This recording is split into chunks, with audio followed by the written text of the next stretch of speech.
Delighted to be here. Thank you to all of you joining. Very grateful. I would like to jump right in with our sitting meditation this morning. It's a quiet, foggy, post-storm day in Portland, Oregon, and it feels like delicious sitting in stillness weather, at least where I am.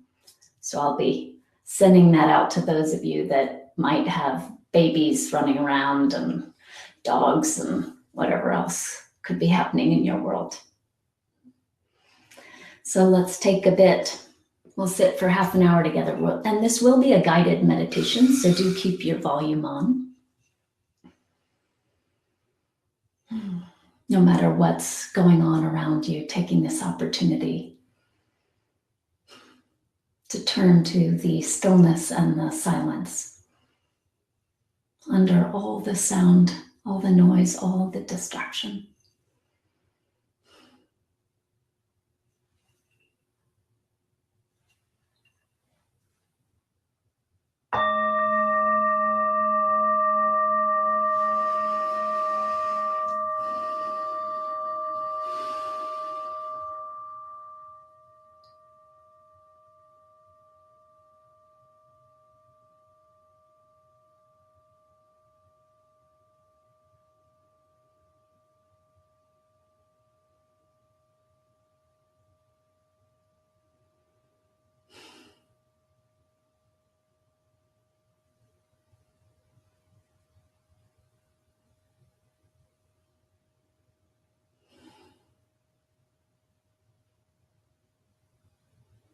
Beginning this meditation by turning all of the attention to the breath.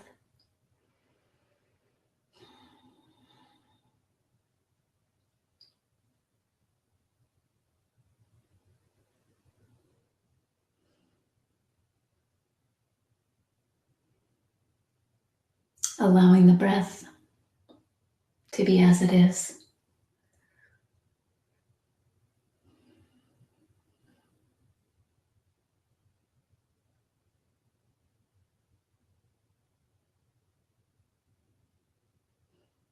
This is not rote instruction for us. We're cultivating the practice of allowing ourselves to be with what is and recognizing ourselves as that which doesn't have the capacity to not be with what is.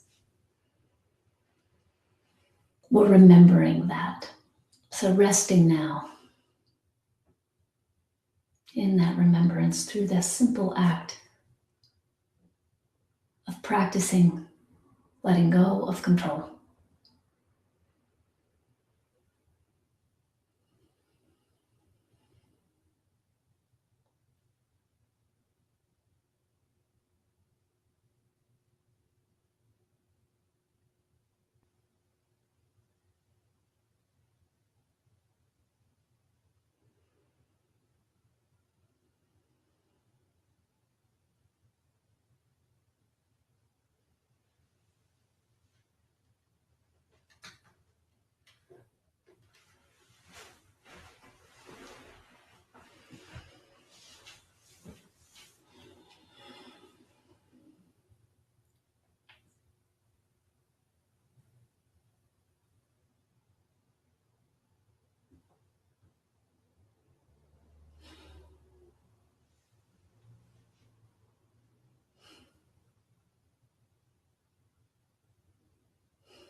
Because today's topic is exploring emotion,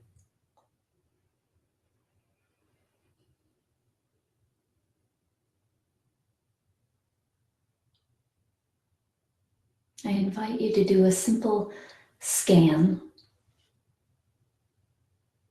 through your body and your mind, your energetic system.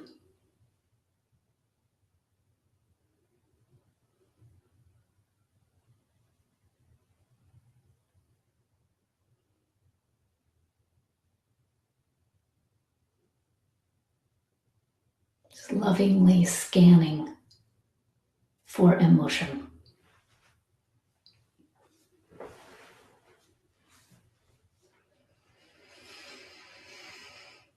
It might be that something has happened within your day in which you're clear you don't have to look far. Perhaps, in other words, you're present to very strong emotion simply because of the nature of your experience right now.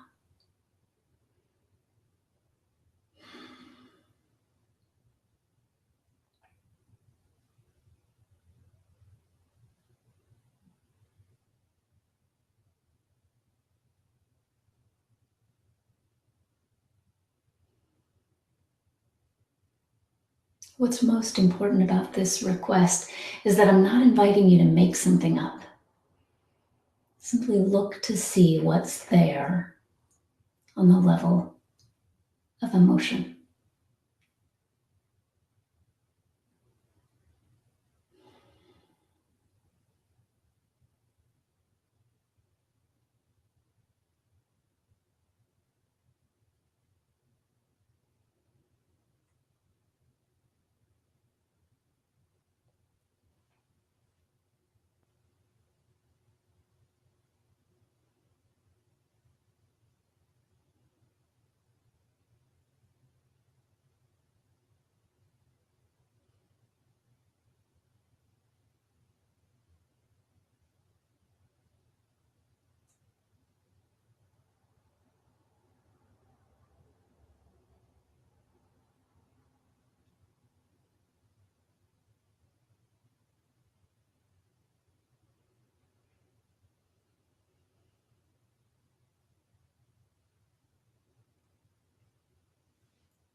If you happen to be in a space in which no particular emotion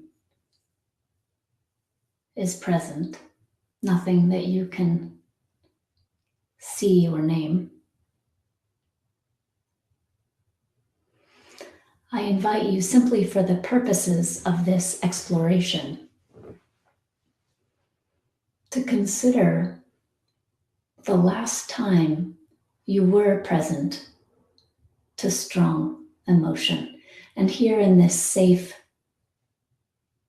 space of simply being, practicing together as a community, simply being, accepting, allowing.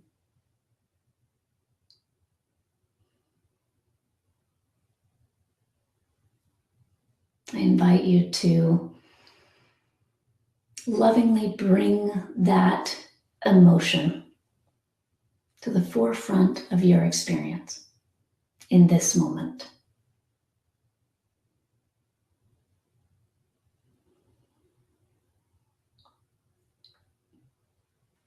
Draw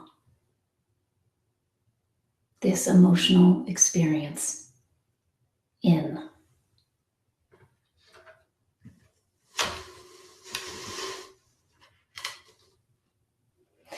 Again, this is also something that need not be forced.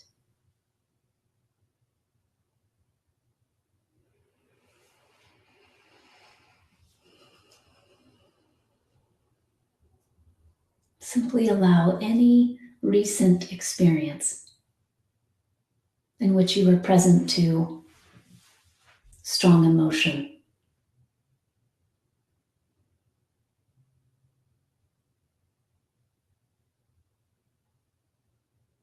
to come to the forefront of awareness now.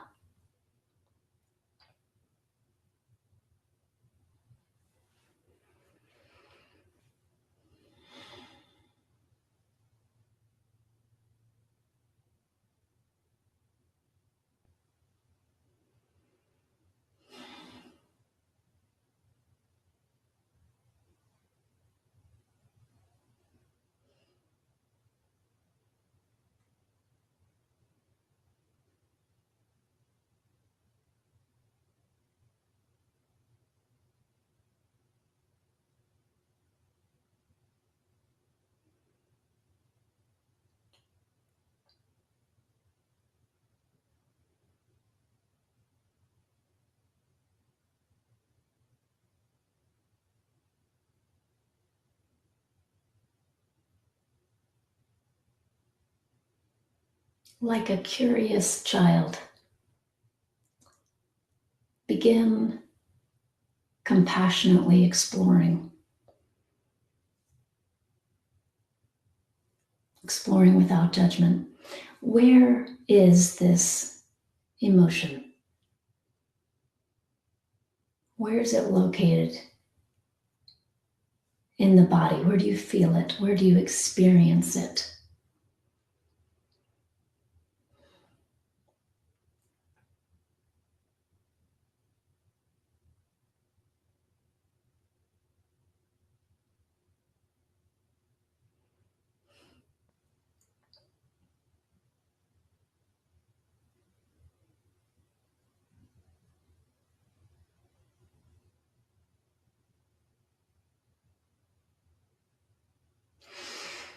If it had a color,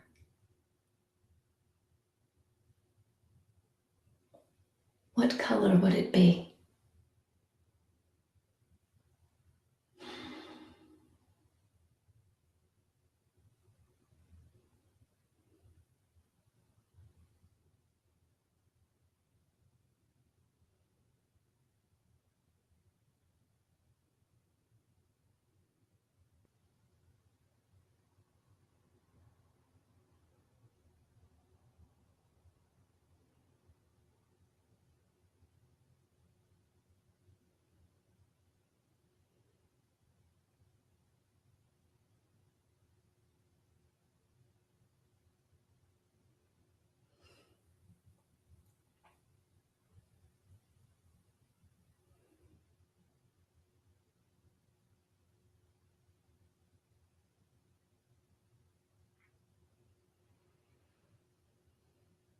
If it had sound,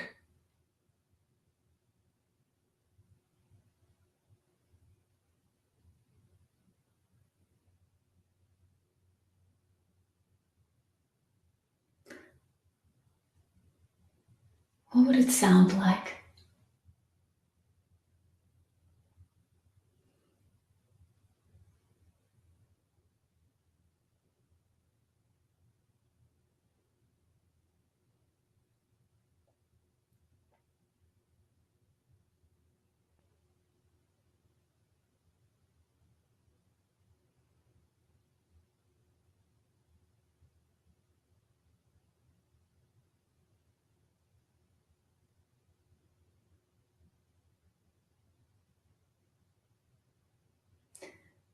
Through a process of gentle inquiry, ask,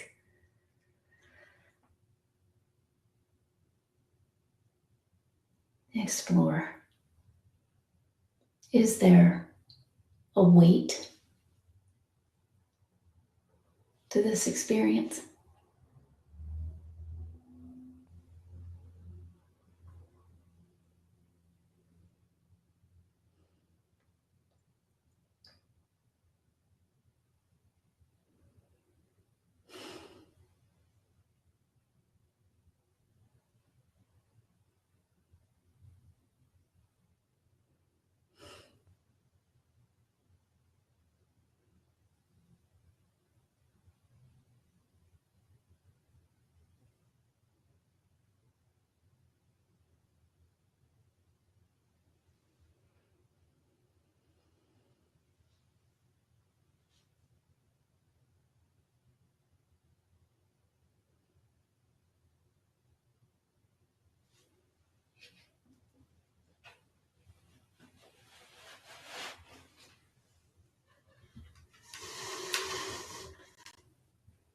If you were to draw this experience,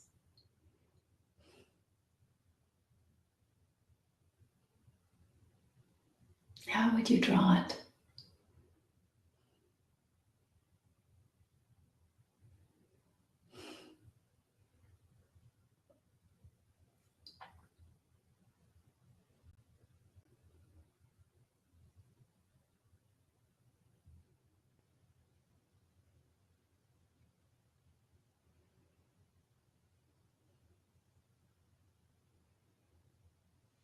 If you were to represent this experience in an abstract way, perhaps create some sort of sculpture of the experience, representing the experience, what might that art form look like? How might it take shape?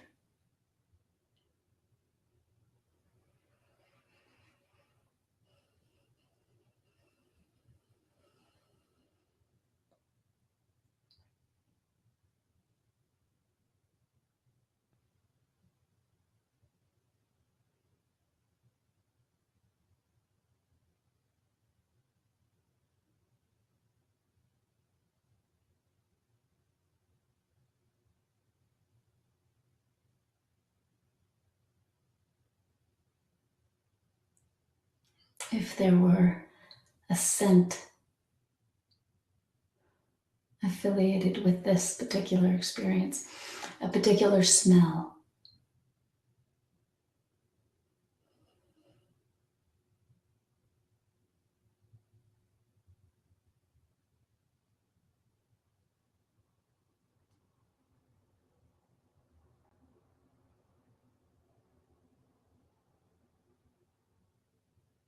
what might that smell be like?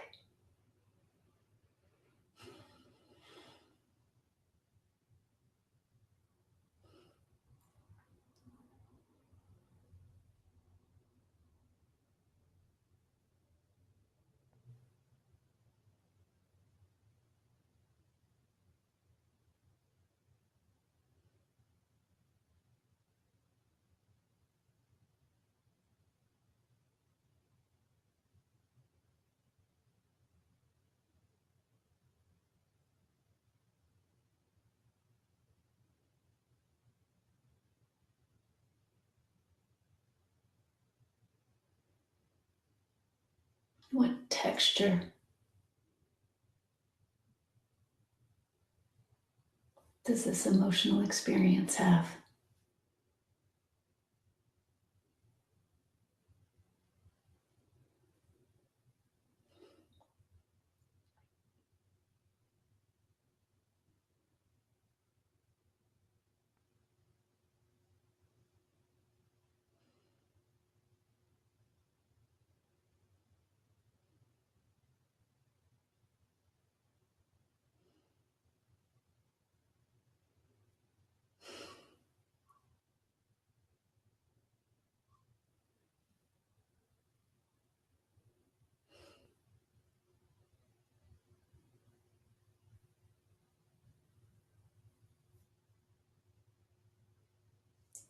How big is it?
Notice that we've been exploring this experience by moving deeply into it to explore.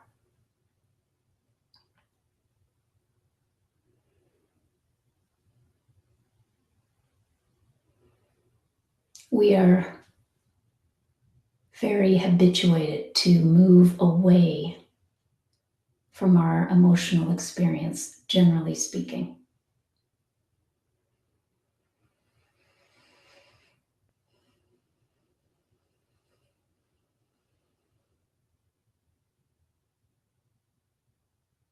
Metaphorically speaking, we close the door.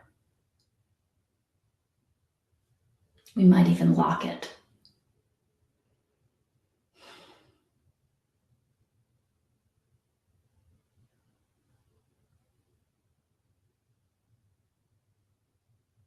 Much of our struggle with regards to emotions has to do with our conditioned habit to resist.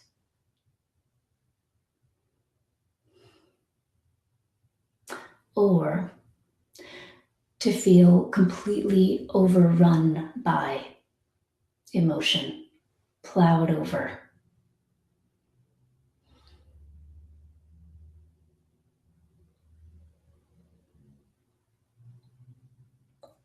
So this first practice that I'd like to offer today is a practice of welcoming in, consciously welcoming in.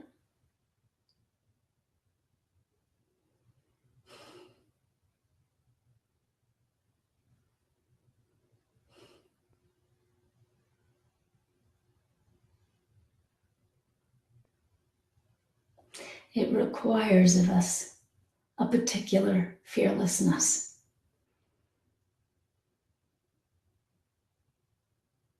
In the safety of our meditation cushion, we recognize that we cannot be harmed by our emotions. We can only be harmed by our conditioned reactions to our emotions. That's where the harm enters. Through our conditioned actions and through our conditioned beliefs regarding what emotions mean.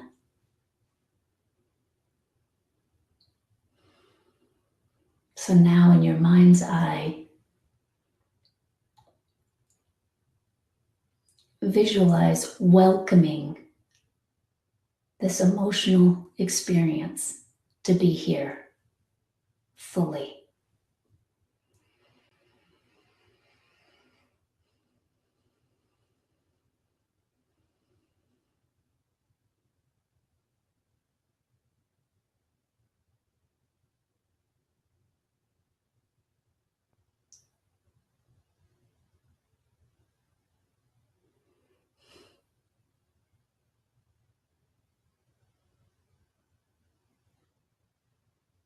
The ultimate test, if you will, regarding the sincerity of the welcoming is to ask whether it would be all right with you if the emotion stayed forever.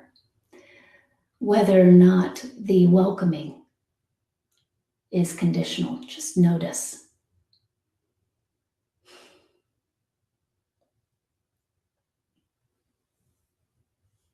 If you discover that it is, that's not bad.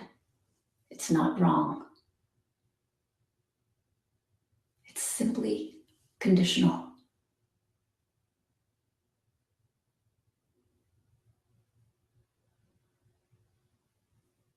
It's simply colored by the belief that this shouldn't be happening.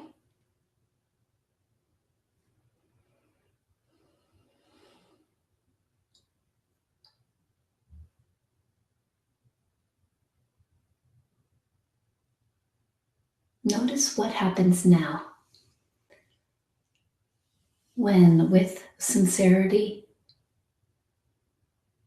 and with love, you say to that emotion, you are fully welcome here in this refuge. And you may stay as long as you like.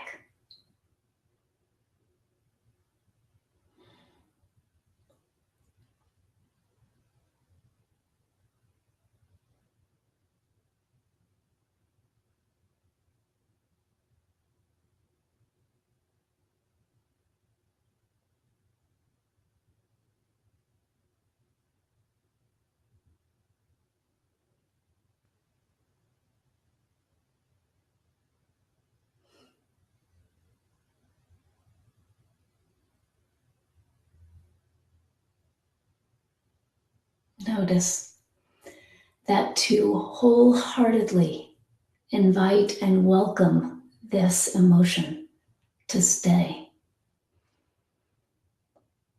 to be here, to exist. We are required to disidentify, to unhook from the conditioned mind's interpretation of what this emotion means.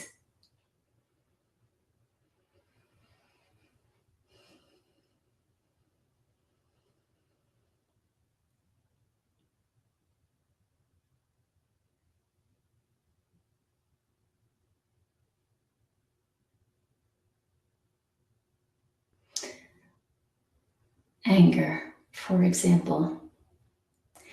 I can't simultaneously invite this anger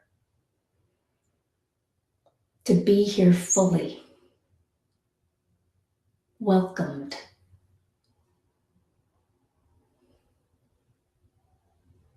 even embraced. If I simultaneously indulge the belief that this anger means that there's something wrong with me, that I'm a bad person, that I need to get over this experience, or in spiritual language, that I need to transcend this experience.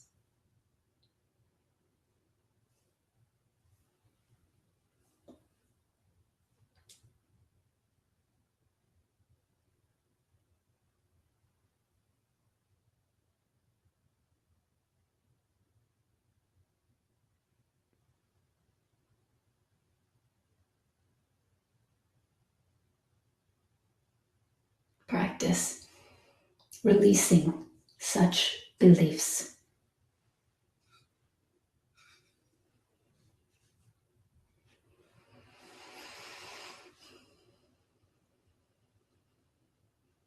They do not serve you.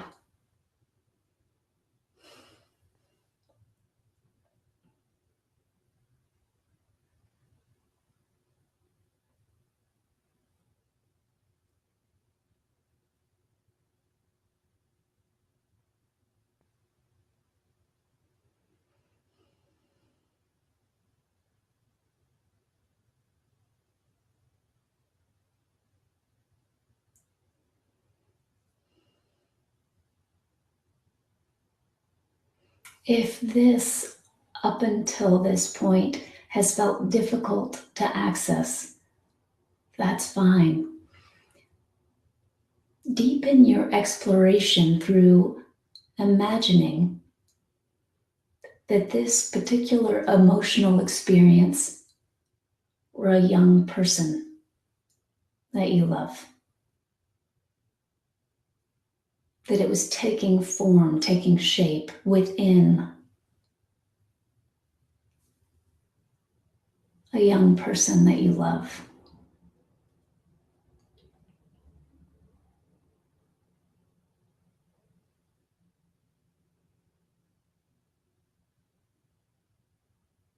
If during this meditation you've gotten identified with resistance,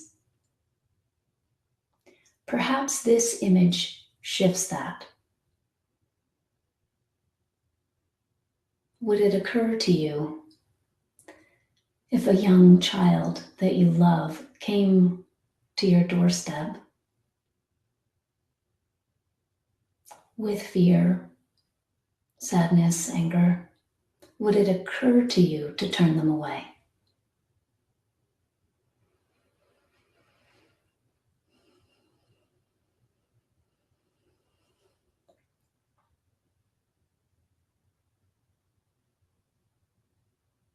Would it occur to you to say that you shouldn't be having this experience?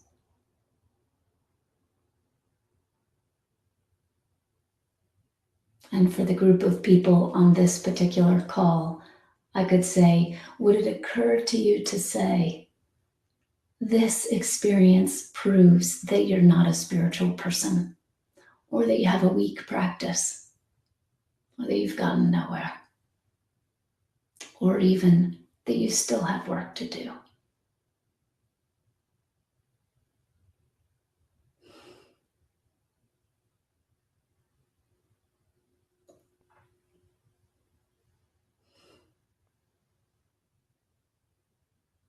Allow yourself to feel the crudeness, the cruelty in that kind of pushing away of a small child.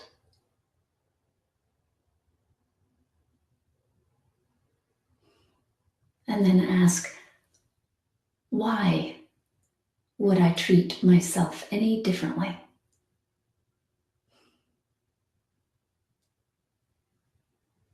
Do I not too deserve the same open, welcoming arms that I would offer a child?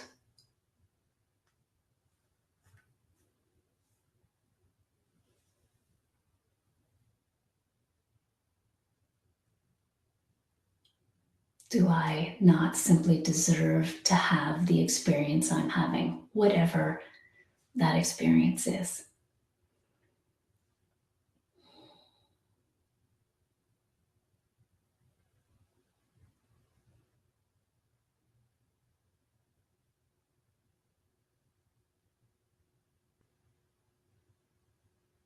So, whatever this emotional experience is, picture now holding it with preciousness, with great preciousness.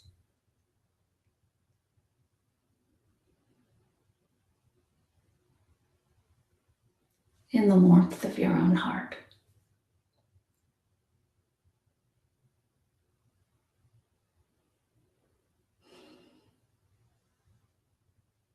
Not merely allowing emotion,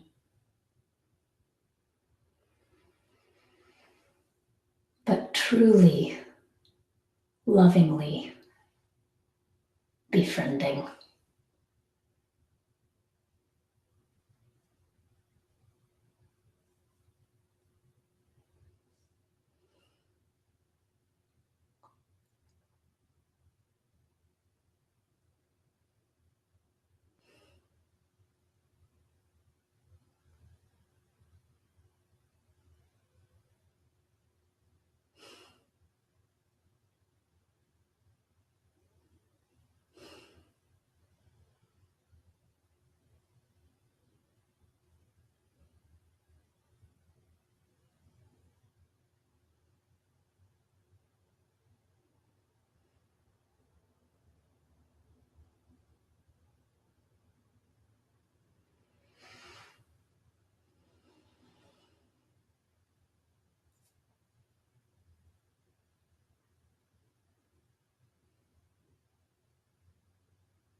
Thank you, friends.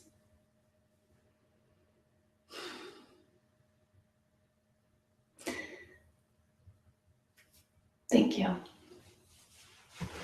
So please take a moment to stretch your legs or move your body in any way that feels good to you. I'm passionate about this exploration of how we are with emotions, exploring specifically how we are with emotions. And not for this call, but later, if you'd enjoy journaling about what your habitual relationship is to emotions, and you might want to be specific with, well, it depends. Anger, I'm habituated to be this way. Sadness, I'm habituated to be this way. But I do encourage that kind of exploration, that kind of non-judgmental looking, because if we're not clear about what our habits and our conditioned patterns are, it can be very difficult to let go of those habits and those conditioned patterns. I am going to scroll down, see what else is here. Okay, good. Thank you. Just making sure I have the ability to see what's coming in.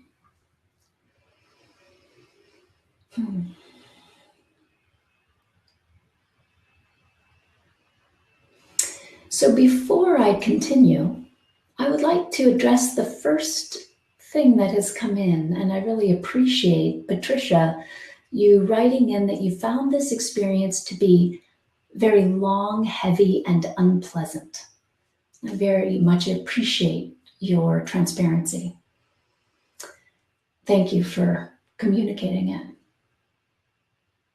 I'd be very interested to know, and perhaps later, when we're opening up for questions, although I have no attachment to the order of things, perhaps you'd be willing to call on so that we can talk a little bit more about your experience, because I don't want to project all over your experience, since it's hard to know the details of what that unpleasantness was about.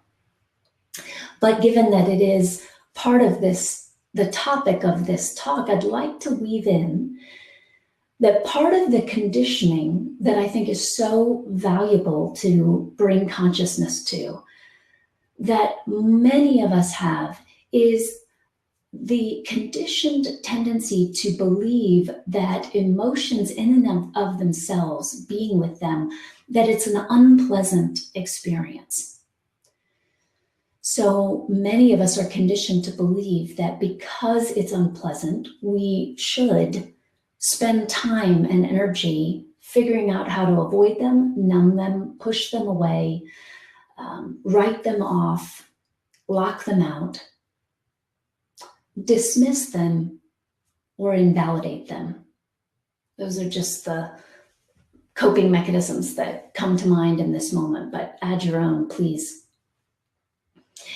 Something that interests me about this welcoming experience is that, again, if you were using the practice of imagining that a young child was having one of these emotional experiences, it's unlikely that you would dismiss, push away, not allow, invalidate. It's unlikely if you really loved that child. So to me, it's worth bringing a lot of curiosity to this experience of walking through a meditation in which we're inviting and welcoming these experiences in, and looking to see how we come to the conclusion that it's heavy or unpleasant or too long of an experience. Now, I'm not saying that maybe my voice is very heavy to you right now, or there's just simply something unpleasant about this presentation for you, and that's fine. But one of my favorite things about spiritual practice is what we are invited to do is look to see how our relationship, according to whatever the conditioned mind is creating, how our relationship to whatever is affects whether or not we suffer. So we, according to the Buddha's last words, we must each work out our own salvation diligently. So that would be, I would encourage your assignment, Patricia, to see what's underneath this feeling of heaviness or unpleasantness, and to explore, do I have that sense of unpleasantness around particular emotions, all emotions? So I brought you all a poem today because I'm captivated. Let's see, this is, I just got a note. I see, it's not for me, it's for someone else that they need to refresh their browser. Okay. Thank you. Sorry to disturb the topic. I brought this Rumi poem, and many of you have likely heard it before, but it's such a beautiful,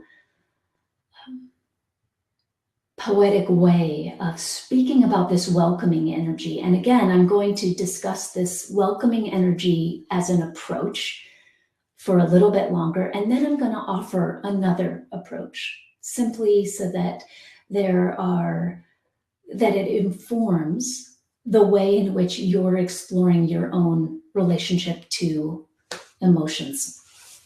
But first, this poem by Rumi. This being human is a guest house. Every morning, a new arrival, a joy, a depression, a meanness, some momentary awareness comes as an unexpected visitor. Welcome and entertain them all, even if they are a crowd of sorrows who violently sweep your house empty of its furniture. Still, treat each guest honorably.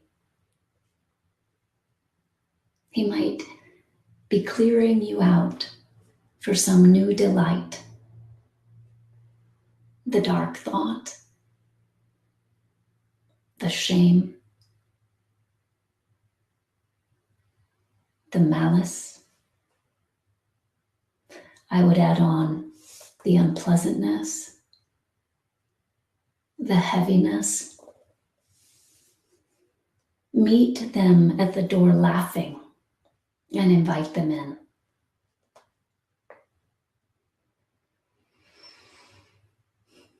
Be grateful for whatever comes, because each has been sent as a guide from beyond.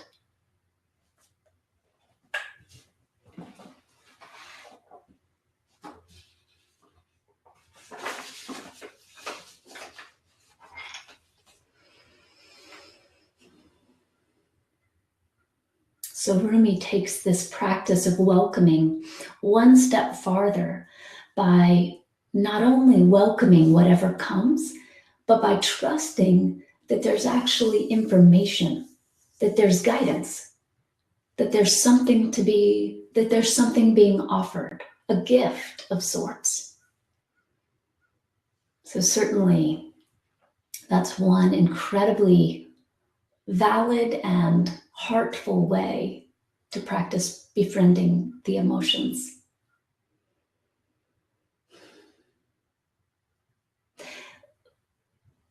Last night, in preparation for this call, I was thinking about the old story of the woman that kisses the frog. I believe she's a princess. So she kisses the frog and he turns into a prince. And I thought it was funny that as I looked the story up to get the details, I thought it was funny that I saw that the modern version is that she kisses the frog and he becomes a prince. But the Brothers Grimm version apparently is that out of disgust, she throws the frog against the wall and then he turns into a prince. So for this morning's experience and talk, we're going to take the less violent approach. And I offer too, again, just as further exploration of this topic, that image of not only not avoiding specific emotional experiences, but pulling it closer, drawing it in, even kissing it.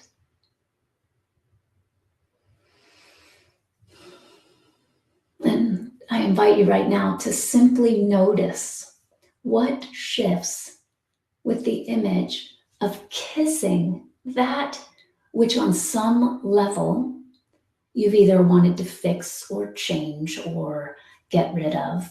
And again, I recognize I'm making lots of assumptions here about your conditioning. So I invite you in the privacy of your own journal or in our discussion, which will start soon, to explore what your karmic tendency is, what your habituated relationship to emotions is. Everything I've talked about, we could equally plug in a scenario in which someone has the karmic wiring to have emotions run everything. Someone who feels as though they can't stay grounded in the face of an emotional experience. We could still explore this same conversation of welcoming, not just allowing, but treating like a guest. And noticing what happens when you take that experience, for example, let's say overwhelm, bring it closer and actually kiss it when you invite that kind of intimacy. I have a few comments coming in that I'd like to read. I just saw a comment from Terry. Hi, Christmas pudding is nice. I agree. And then I see, and a postmodern version of the kissing of the frog story is offered in Robert Coover's The Magic Poker. I very much look forward to looking that up. I'm unfamiliar with that, so thank you. Okay. So what I'd like to do now is transition to another metaphor, simply to invite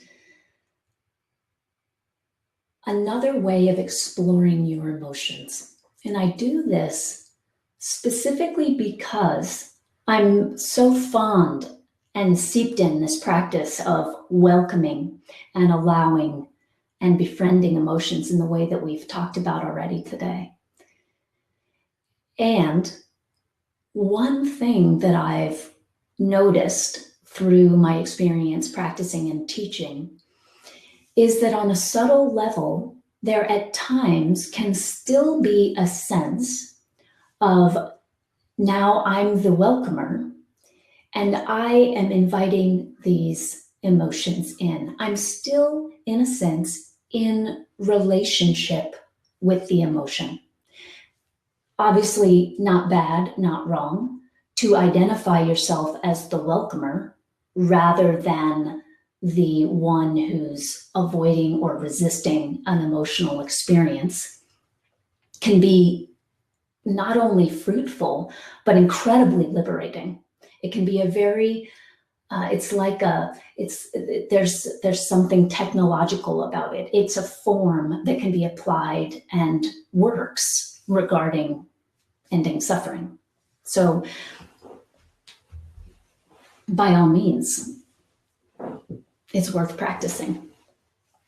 And should this interest you, I invite you to now, especially if you're very familiar with a practice like the one that I've been pointing to today, now begin to explore what shifts when, instead of seeing myself as the welcomer, the one who embraces, the one who wants to listen and understand all compassionate things, and still requires on some level a mental process.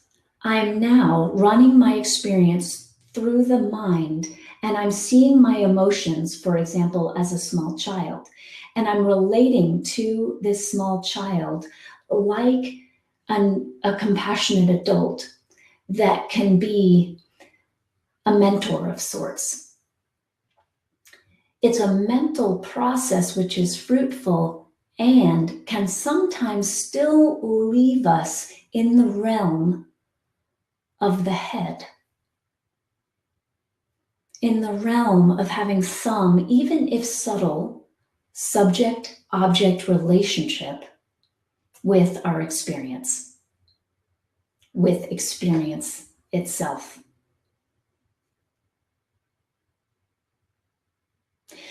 So I invite you to play with this metaphor. Because I'm here in Oregon, I'm going to invite you to imagine that you're the landmass of Oregon.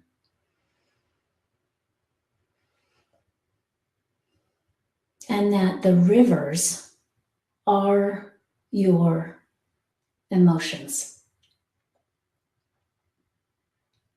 The landmass of Oregon is not in a relationship with the rivers regarding I'm accepting the rivers or not accepting the rivers, I'm resisting the rivers, or I'm pushing the rivers in a particular direction.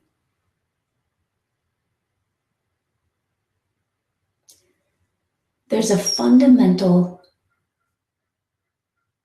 immersion, an interweaving of experience in that metaphor, in which the rivers can't be teased out from the landmass of Oregon. In the mental image of I am the welcomer, in the mental construct of holding myself in that position, maybe after a few minutes, I lose patience. I thought that I could say with truth and wholeheartedly, you can stay here as long as you want, whatever that emotion is. But then suddenly I realize, actually, no, I'm not good with this. I wanted to accept it so it would go away. And I have a board meeting in 15 minutes, and it's really important that I get this under control. So sadness, you go back in the closet. Right? So there's still the image of a self that's going to be in relationship in a particular way. In the metaphor of Oregon or the rivers, it's similar to the metaphor of an open sky, weather simply passing through. What's useful about a metaphor like that is that, for example, a rainstorm, which we just had here in Portland, a rainstorm is going to arise out of the same open space. It's going to be passing through the same open space, and it's going to dissolve into and disappear within the same open space. And that open space is unchanging.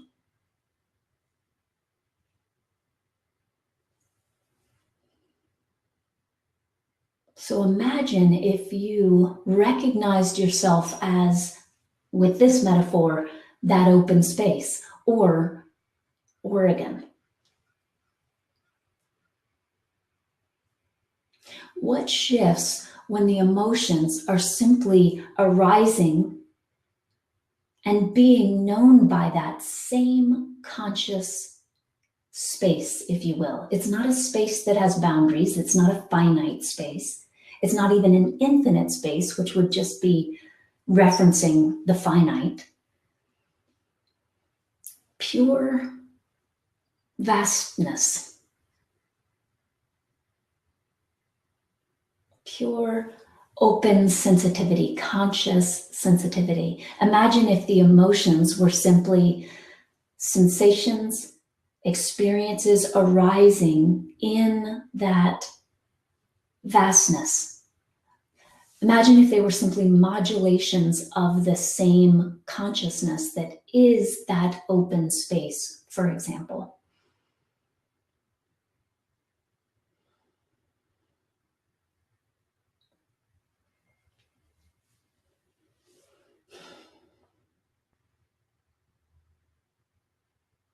I see that it is time for us to transition to questions, and I always enjoy this part of the call very much. So I will scroll down. I see no new questions yet, but I would very much love to engage with you directly.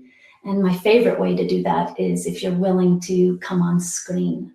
So I invite that.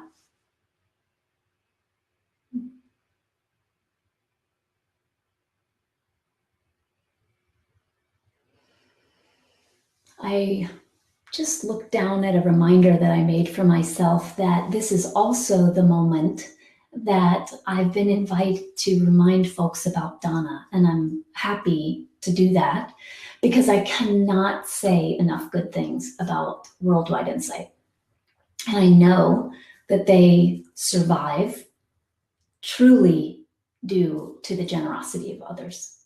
So even if everyone on this call were to contribute $10, that would go a long way for Worldwide Insight. It would cover the costs that today takes. So please know that we do this practice, we do this work, we're offering these teachings in this way to support you in your practice, and that should you choose to access the generosity of spirit within yourself, it very much is appreciated if you would support us as the teachers and the platform as well. So, all right, that's my spiel. Thank you. So what happens when you make this shift of experiencing yourself as Oregon, or recognizing the way in which when you are the open sky, you're completely interwoven with weather, and yet you're not in relationship with weather? What do you notice about that? Or if you were struck by the first approach that I offered today, I'd love to hear about that too. Oh, and thank you, Florence said, let's support this incredible experience. So wonderful. I couldn't agree more that this platform, Worldwide Insight, is so wonderful. I'm going to look to see if anyone's written any questions. Okay, I was about to digress and talk about politics and why it's so deeply valuable that we all can come together and practice in this way during the times we're in. And someone has saved you all from my political rant, which I fully embrace, by the way, this emotional rant that I could have gone on. Okay, so we have Jeffrey that says, hello, Jeffrey. In opening myself to all the emotions, I hope to find that nothing will overwhelm or damage me. So Jeffrey, before I even continue with this question, I'd like to respond to that first section because there's a lot even in that. How can a rainstorm overwhelm or damage the sky? Now, if I'm perceiving myself as the one who welcomes in emotions, again, that's a very handy mechanism. It's a handy piece of technology. And it might be easy in that construct, in that mental formation, to suddenly feel as though I can't handle, like I opened the door, I let in one emotion, I said, welcome, you can stay as long as you want. And then there were 800 other emotions that had been bottled up or shoved away behind it, unacknowledged, dismissed. you can see how quickly I might lose the perspective of the welcomer, identify with the one who resists, for example, and then become overwhelmed. Okay? The one within us, the aspect of the personality that resists, has been resisting likely due to a fear of overwhelm. I'm afraid I could be overwhelmed, so I will keep it at bay. Okay. Next part of your question. And the giving up the resistance to them will show me that they are not the huge octopus configuration that I might have feared. Yes, absolutely. The conditioned mind has created stories about what these emotions are, what they mean, how they're relevant. We know that. Look at small children that have not received the full download of their conditioning. Those children young children don't get upset and then beat themselves up for having gotten upset. Young children allow emotions to flow through freely and openly. They don't perceive emotions as a huge octopus configuration. Is there more to gain as in compassion for my own suffering and that of others? Is there more to gain as in compassion?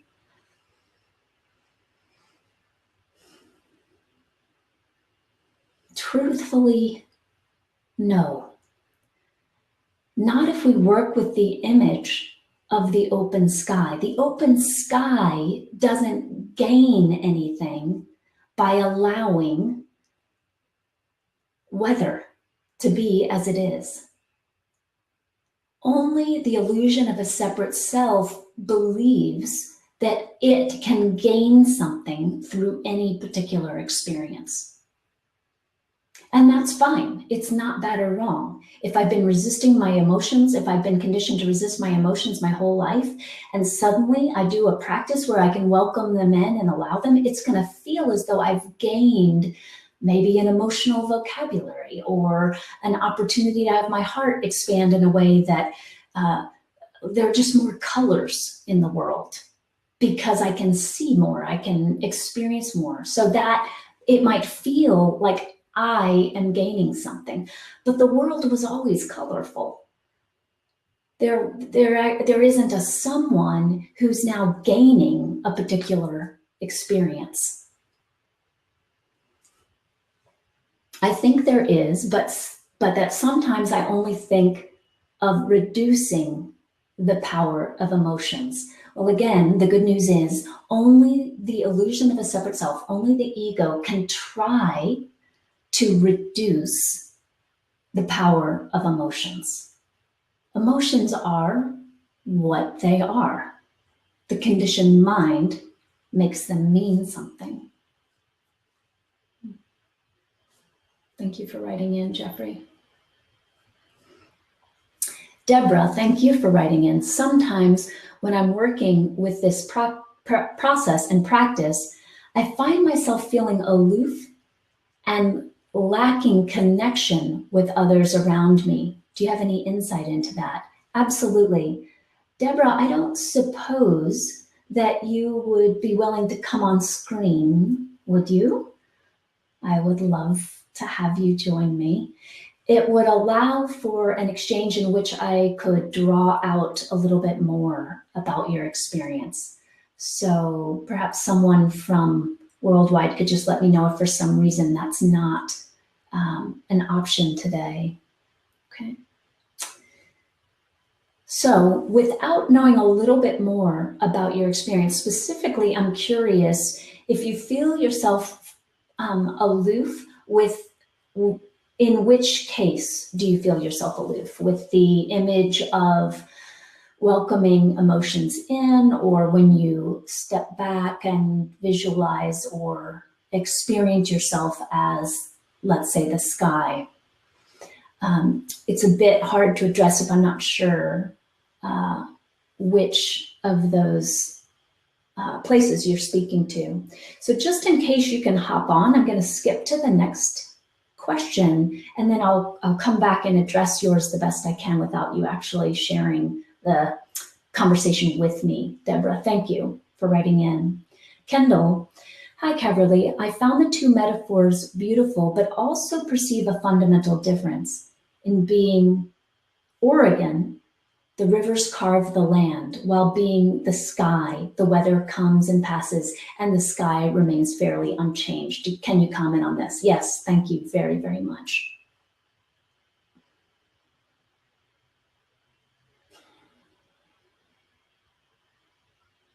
What I like about these two metaphors, and it's very important to acknowledge, we're making all of this up, and see how everything resonates within you, which you're doing, Kendall, or you wouldn't have written in, and work with, play with, lovingly play with the images and metaphors that take you to a more direct experience of what you fundamentally know to be true. So my primary experience is of recognizing myself as that unchanging space. Now, that doesn't mean that I don't get identified with the illusion of something other than that. We all do.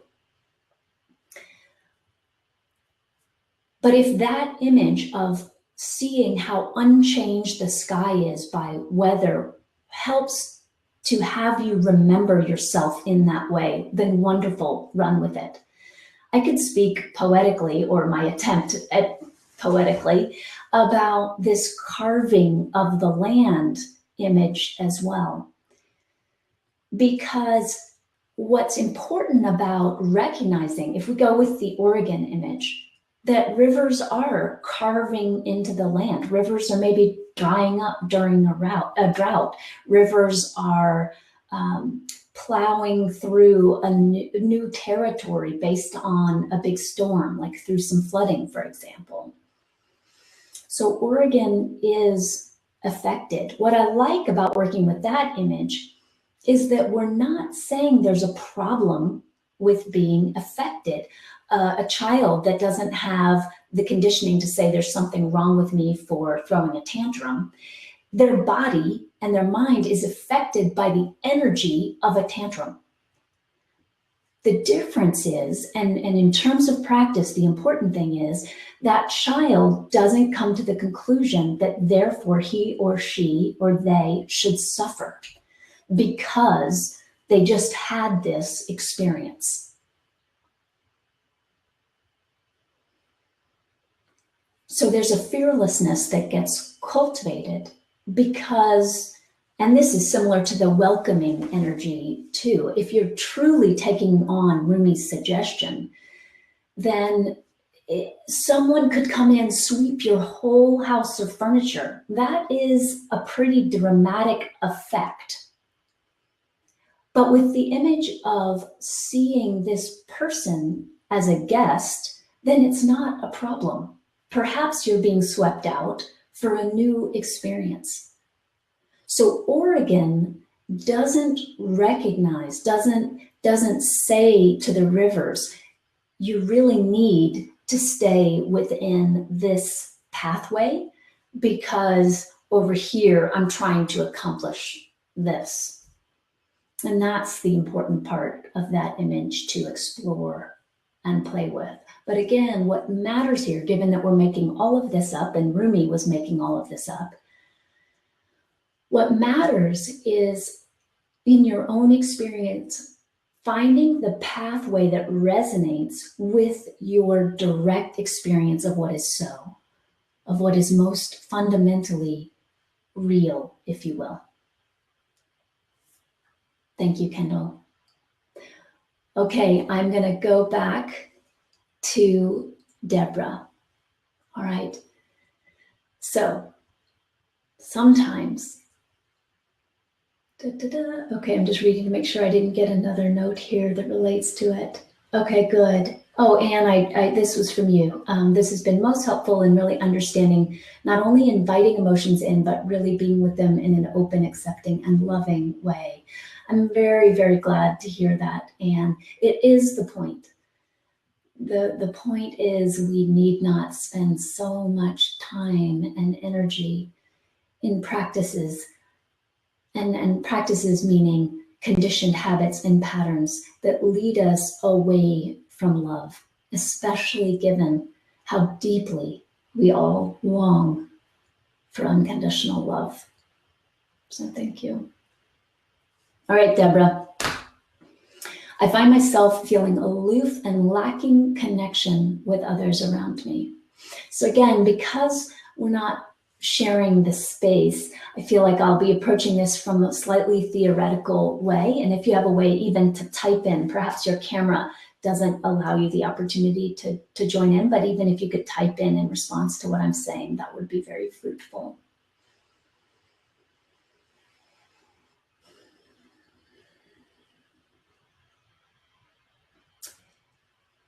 Of course, the truth is it's not actually possible to lack connection with anyone or anything around us. That's not actually possible. What is possible is that through particular conditioned processes, our attention aligns with the veil of our conditioning, which creates the appearance that we are disconnected. So the sky cannot actually be disconnected from weather. Oregon can't be disconnected from the rivers. The conditioned mind can perceive separateness, but on a fundamental level, a disconnection is not possible. So again, I'm approaching your question in a somewhat theoretical way, but my hope is that it resonates within you to recognize that that disconnect's actually not possible. So that my hope would be that the next time that feeling of disconnect arises, that through a process of gentle inquiry, you would become fascinated by the exploration of seeing how disconnect happens. There's a whole entire conditioned process that occurs that allows us to perceive, invites us, encourages us to perceive disconnect.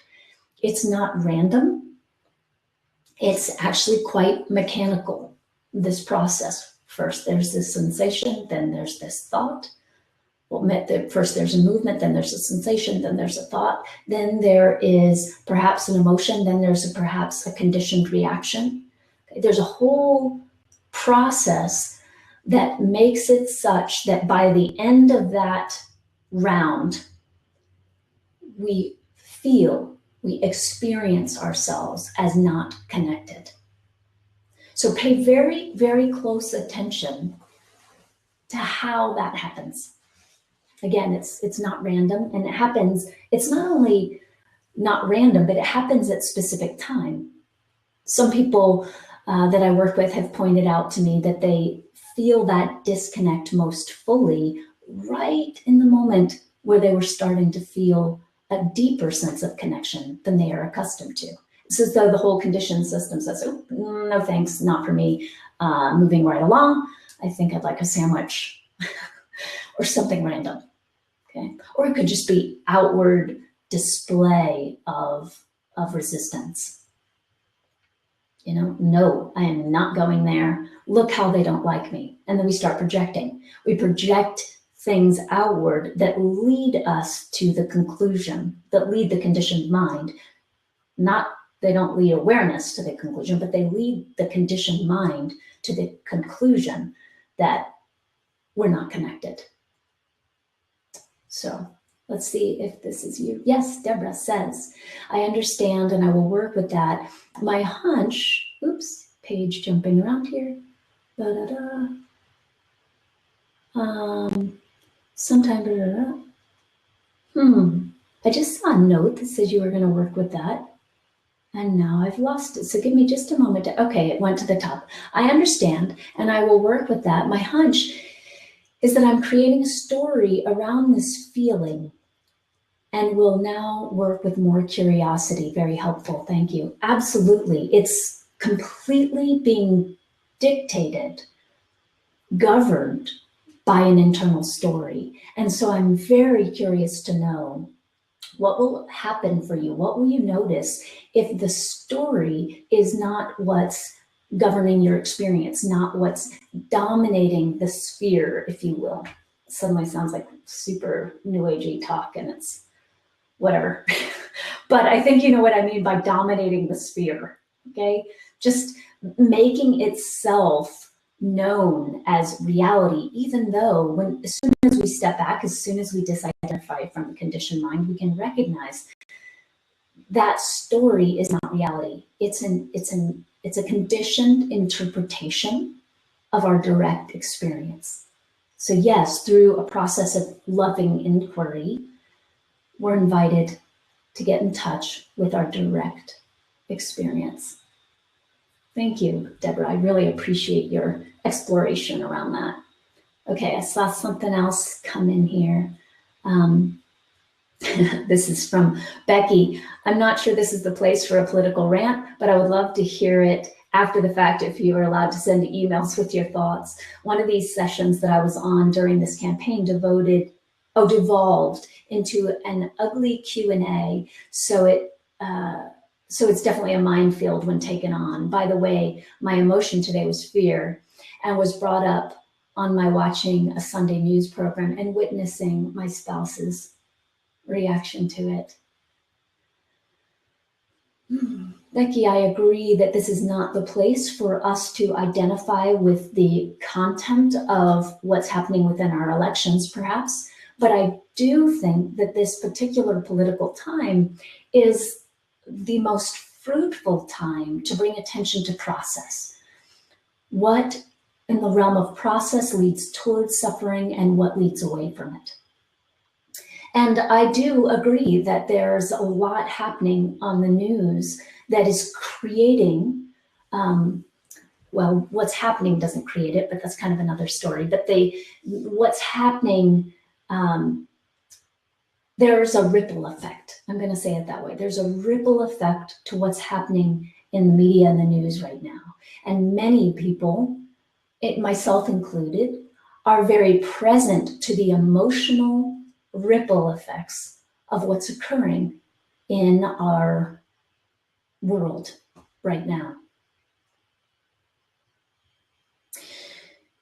So given that, I think that first practice of welcoming in, for example, the young part of us who is watching a spouse's reaction to something,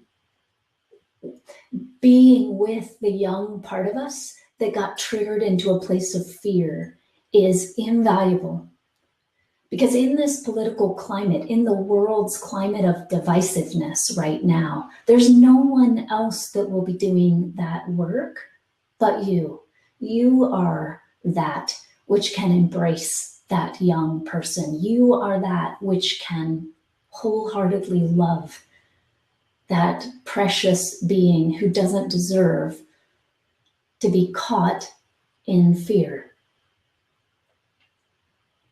You're the one not to get that kid to get over the fear, but you're the one to love that kid through their experience, no matter how that experience shifts or changes. So thank you for writing that in. Appreciate that very much. So we've got a note here from Elise. I find the approaches, oh my goodness, this thing just jumped back up somewhere else. I am gonna try to find it. Okay, scrolling through. Elise, okay. You know how like when you want a computer to freeze, it won't freeze. It only freezes when you don't want it to freeze. Okay, so freeze. I find the approaches you have discussed have been really helpful for me in dealing with all kinds of emotions and have helped me become less reactive. But over the past year, I've been struggling with a level of emotional pain and sadness that is overwhelming and causing great suffering. Accepting them has not diminished their intensity yet. Can you offer any specific suggestions on this? First, thank you very much, Elise, for sharing this.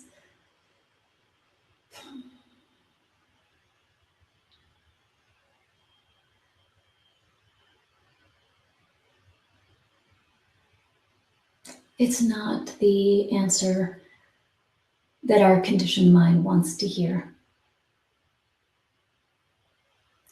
But in practice, we're invited to practice being able to say, I love you, and it's okay with me if you never change. So if a young child in your life suffered from a head injury, and it was a frontal lobe injury and was no longer able to manage their emotional life in the same way that they had been before the head injury.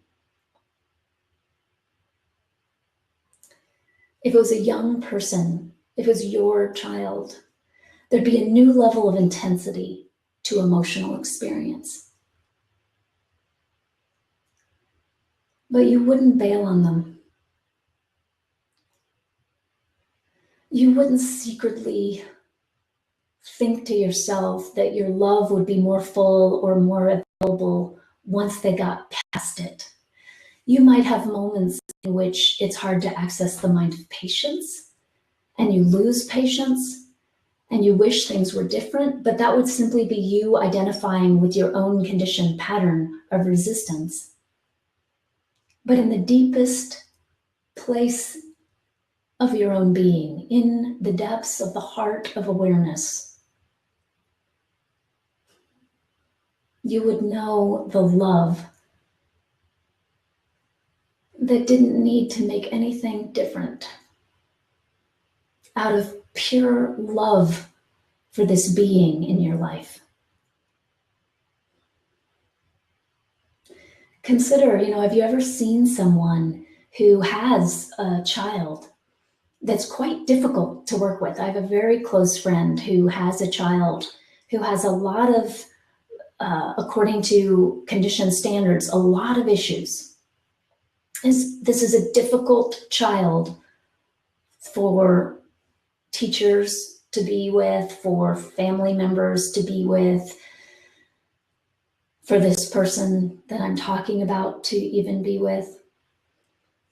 But what I've noticed is that what never wavers is the love. And when we're directly aligned with that depth of love, we're willing to constantly tap into the creativity of life and the possibility offered by life itself. So can I try working with this child this way? Can I take on this approach, which is radical and totally different than my own conditioned behavior, but I'm a desperate woman and all I want is for this child to be able to experience freedom. So see if you can allow this intensity to be something that not just from a spiritual assignment of you need to accept this. See if you can imagine.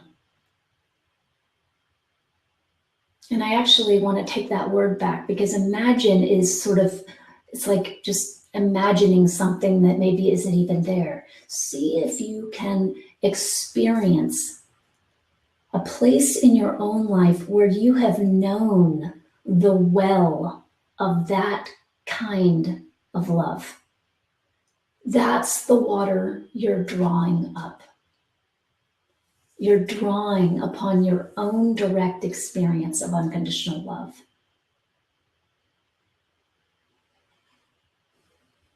the intensity that you speak of is being held by your own direct experience of unconditional love.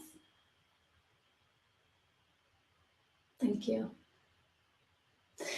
All right, dear, dear friends and loved ones, it is almost 12:30 and I would love to end with just a couple announcements. One, please come on retreat with us in California. No, I'm sorry, our summer retreat's California, our winter retreat is in Oregon. You can be with the rivers here. So come to Oregon December 28th through January 2nd, if you are close enough to do that or have the capacity to do that. Details can be found on onehouseofpeace.org. If our work with youth interests you, then I really invite you to check out peaceinschools.org. We've created the first mindfulness program for credit within the United States public high school system, and it's going really fantastically. I also do private consultations through Skype, and if you would like to join me, follow up from today through Skype, I love doing that.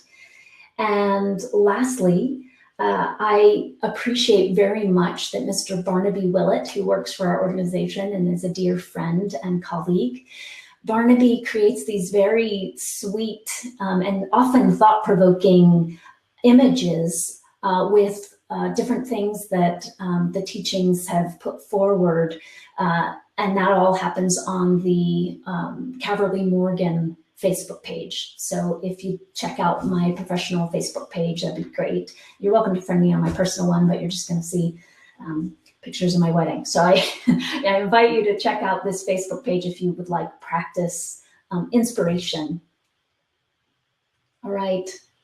I think that's all I got. Oh, and actually I will end by saying that, yes, in the beginning it was mentioned that we have a Realize Media course offered in January. And if you can't come to our retreat on the topic of the New Year's and moving into the New Year consciously, I invite you to check out that, that month-long course.